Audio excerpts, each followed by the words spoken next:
তো রাত্রি 2:30টার দিকে আমি বাইক নিয়ে বেরিয়ে পড়লাম আমার গন্তব্যের উদ্দেশ্যে। সো বেসিক্যালি এটা আমার ফার্স্ট ব্লগ যেটা আমি ইউটিউবে আপলোড করতে চলেছি এবং আশা করি তোমাদের ভালো লাগবে। তো সবার প্রথমে শুরু করলাম বাইকে ফিউল আপ করা দিয়ে এবং দেখতেই পাচ্ছ অলমোস্ট 1300 টাকার পেট্রোল ভরিয়ে আমি বেরিয়ে পড়লাম। ভোর 4:30টার দিকে পৌঁছে গেলাম কালিয়াগঞ্জ। আসলে আমার আজকে একটু বাড়ি থেকে বেরোতে দেরি হয়ে গিয়েছে, তাছাড়া নর্মালি আমি মোটামুটি রাত্রি 12টা 12:30টার মধ্যেই রওনা দিই। রায়গঞ্জ পার করে চলে এলাম এবার NH-12-এ।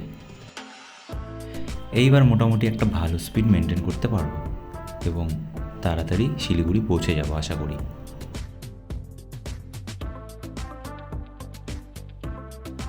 ভোরবেলার ফাঁকা রাস্তার সুন্দর দৃশ্য এবং বাতাসে একটা আলাদাই আমেজ যেটা আমার জার্নিকে আরও এক্সাইটেড করে তুলছিল।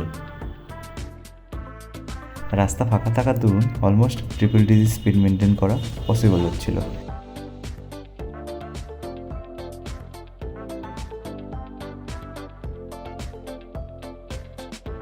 ভোরবেলা এত সুন্দর ফাঁকা রাস্তা পেলে আর কি অ্যাক্সেলেটার না ঘুরিয়ে থাকা যায়?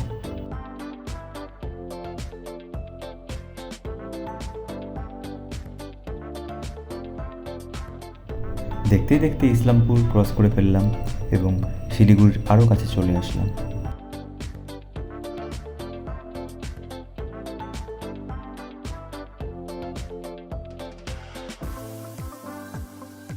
ব্যাস, এবার দুই সাইডে চায়ের বাগান শুরু। এত মনোরম দৃশ্য ভোরবেলা আলাদা এক আমেজ, একদম পুরো মাইন্ড ফ্রেশ করে দেওয়ার মতো। তোমরাও এই সুন্দর মনোরম দৃশ্য উপভোগ করো এবং কমেন্টে আমাকে অবশ্যই কিন্তু জানিও যে তোমাদের এই ভিডিওটি কেমন লাগছে। দেখতে দেখতে শিলিগুড়ি প্রবেশ করে গেলাম সকাল 8:30টার দিকে এবং এই সেই জায়গা যেখান থেকে ডান দিকে গেলে পরে কার্শিয়াং হয়ে দার্জিলিং এবং সোজা গেলে পরে মিরিক। তো আমাদের প্ল্যান ছিল এখান থেকে ডান দিক গিয়ে কার্শিয়াং দেন দার্জিলিং হয়ে মিরিকের রাস্তা দিয়ে ফিরে আসা। আর এই ডান দিকে টার্নিংটা নেওয়ার পরে যে দৃশ্যটি দেখা যায়, সেটা মুখে বলে বোঝানো অসম্ভব এবং ভিডিওর দ্বারাও হয়তো অতটা বোঝানো পসিবল না যেটা খালি চোখে দেখে উপভোগ করা যায়। তো বেশি কথা বলে তোমাদের বিরক্ত করবো না, তোমরা ভিউগুলি এনজয় করো।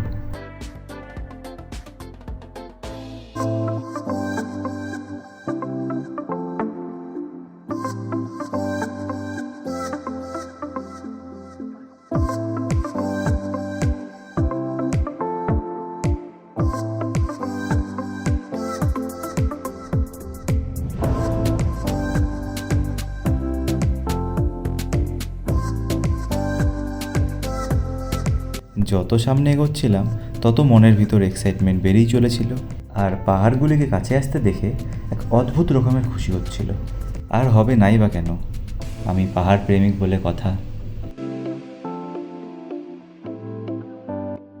রাস্তায় দেখতে পেয়ে গেলাম আরও আমার মতোই অনেক বাইকার্সদের যারা পাহাড়ের উদ্দেশ্যে রওনা দিয়েছে।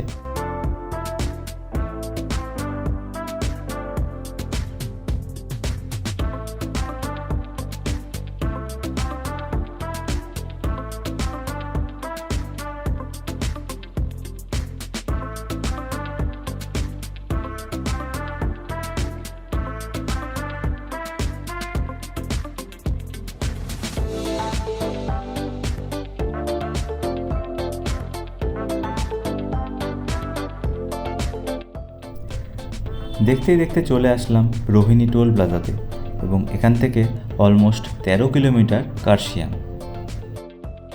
এখানে বাইকের জন্য 10 টাকার টোল ট্যাক্স কাটতে হয়।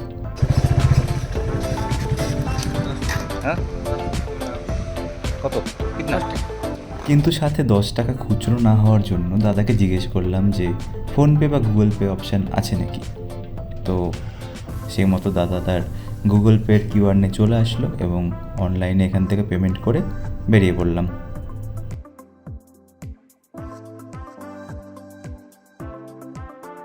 তো এইবার ফাইনালি শুরু হয়ে গেল পাহাড়ি রাস্তা, যেটার জন্য আমি অনেকক্ষণ থেকে অপেক্ষা করেছিলাম।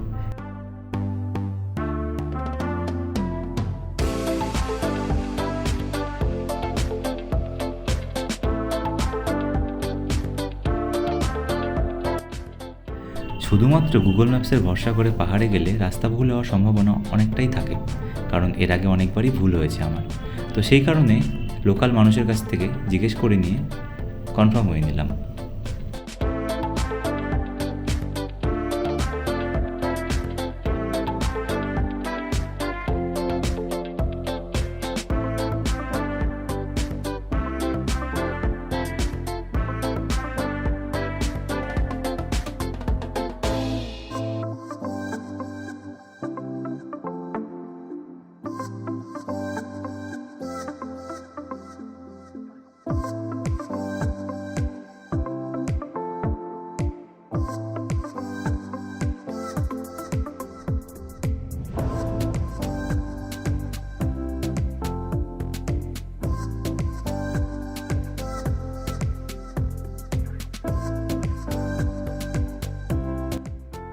দেখতে দেখতে পৌঁছে গেলাম কার্শিয়াঙ্গে।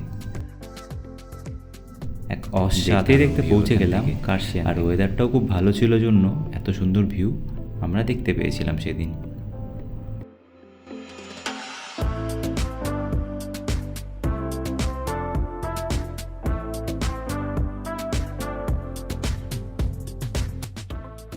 এই যে আমার বাইক এবং এই যে আমি। তো এখানে দাঁড়িয়ে পড়লাম কিছু ফটোস এবং ভিডিওসের জন্য, দেন বেরিয়ে পড়লাম দার্জিলিংয়ের উদ্দেশ্যে।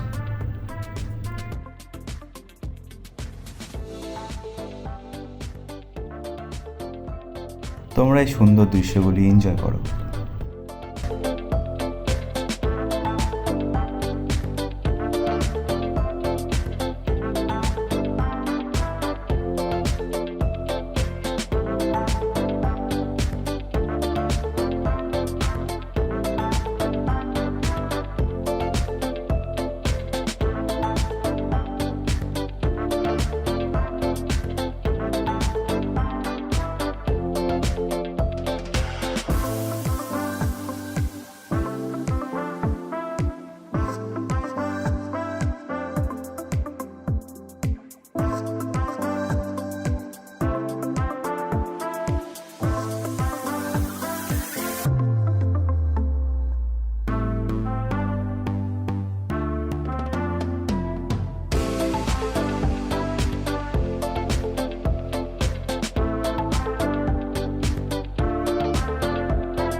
টয় ট্রেনের এই লাইনগুলো থেকে খুব সাবধান। এগুলোর উপরে যখন বাইকের চাকা পড়ে তখন খুবই স্কিড করে। এখনই স্কিড করে গিয়েছিল, বাট আমি কন্ট্রোল করে ফেললাম, তাই কিছু হয়নি। কিন্তু আমার সাদা জুতোয় ট্র্যাকের কালি লেগে গিয়েছিল, সেটাই আমি বারবার করে দেখছিলাম। যাই হোক, তোমরা এই সুন্দর ভিউগুলি উপভোগ করো।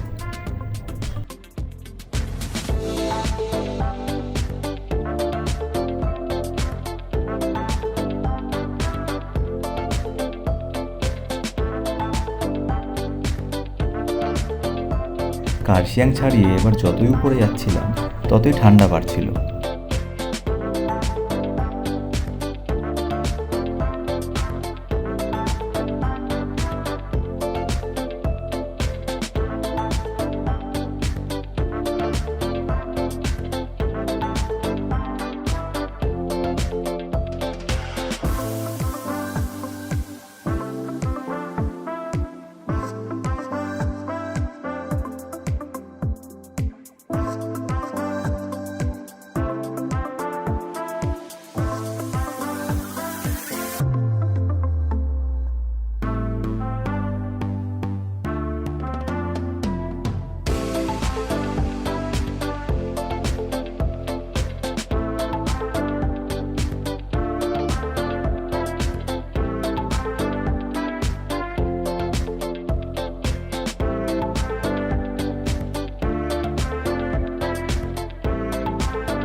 এত সুন্দর ভিউ দেখে আমি নিজেকে আটকে রাখতে পারছিলাম না।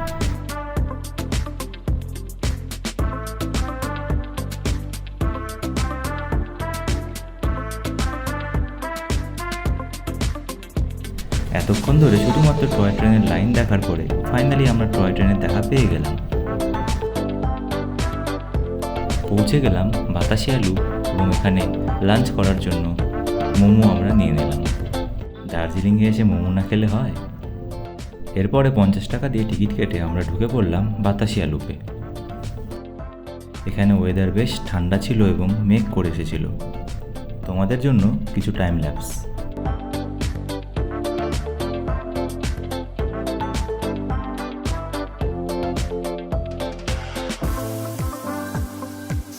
সেই পুরনো টয় ট্রেনের ইঞ্জিন, যার আওয়াজ এবং ধোঁয়া না দেখলে দার্জিলিংয়ে আসা অসম্পূর্ণ।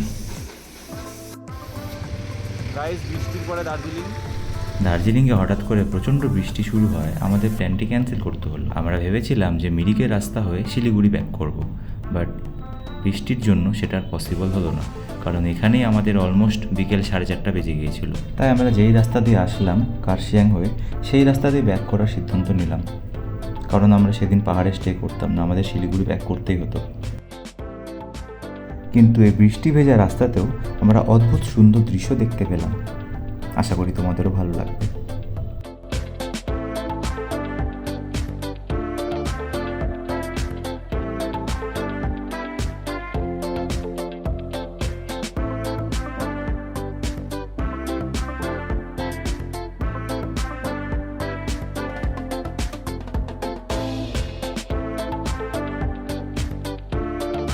এইবার কিন্তু এক্সট্রিম লেভেলে ঠান্ডা লাগছিল, কারণ গায়ে বৃষ্টির জলও পড়ছিল এবং ওয়েদারটাও ঠান্ডা ছিল।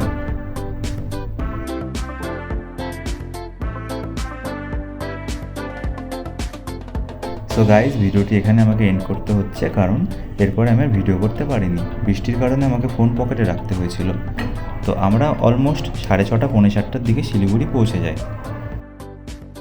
তোমাদের এই ভিডিওটি কেমন লাগলো অবশ্যই কিন্তু জানিও, এবং যদি ভালো লেগে থাকে সাবস্ক্রাইব করে পাশে থেকো।